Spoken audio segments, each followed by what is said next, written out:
this is June because it's born in June. Welcome to my amazing life today. So today I'm going to share with you the number one secrets which I use in all of my businesses to make sure my clients not only happy, but then they want it for more. So what is it?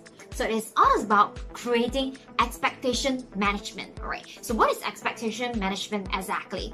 So I will share with you guys this on every single day we are dealing with our clients, right? I actually have e-commerce business as well as IT businesses, and then we are very customer-oriented kind of company. But we always talk to different clients, and then they have different complaints and all sorts. So it comes down to one single trick that we are trying to lower down the complaint rate, the number of complaints that we receive, right?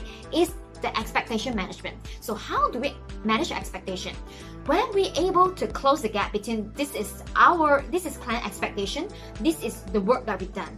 If let's say client expect very highly of us, but then we do things like very low quality of product, that is a gap. So when there is a gap, it means that client will be angry. Does it make sense? It can be because of the result that you're given is not very good as you promised. It can be you deliver the results late, than you promised. Or it can be the values that you're giving is not as highly as you have promised. So that's why when there is an expectation gap, this is where you need to close the gap.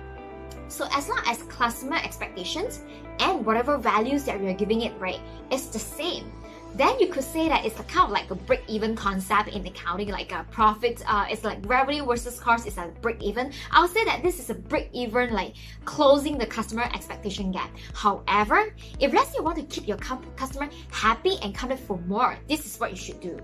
Other than closing a customer expectation and the value they're giving, not only you break even right now, let's make it reverse. This is whatever you're providing. This is what is customer expecting. So if let's say we're able to make sure that the values you provide is more than the customer expectation, then boom, the client will oh my god, they will be so happy, and then they will be promoting your services to all of their friends, and then make them to become your client as well. Does it make sense? So how do we actually use this in a real life example? So let's say you're our service provider. Maybe you're doing graphics, or you're doing certain projects for your clients, right? You know that this project is going to take in reality, it's going to take you 2 months to complete it. But then in order to manage your customer expectation, you can tell them that it will take 2.5 months time, right? Because when you tell the customer is expecting this is completed in 2.5 months, but in reality, you actually complete in 2 months time, customer will feel oh my god, June, you're so fast. People felt you're giving an excellent kind of services because you completed earlier than what you have promised. So always under promise, but over deliver. Under promise and over deliver. So this is time based. It can be based on the turnaround time that you promise to your clients or your prospects and everything. So secondly, it will be result based. So let's say you're a social media agency, right? And then you have been achieving these results that you're able to help your clients increase in reality, you're able to help your clients to increase their conversions by 20%, right? Or 30%, let's say it's 30%. So what you can do is that you can tell clients that you are going to help them to increase their conversion rate by 15% to 20%.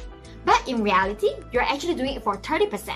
So when the result come out, your clients will be so super excited because what you have promised, you actually over deliver of what you have promised. Does it make sense? So the third one is actually value-based. So the value-based, it will be more people are buying just one product, but then we've been giving them awesome bonuses. So let me share with you, our client managed machine blueprints that I'm actually selling. My book, right, is actually priced at $7.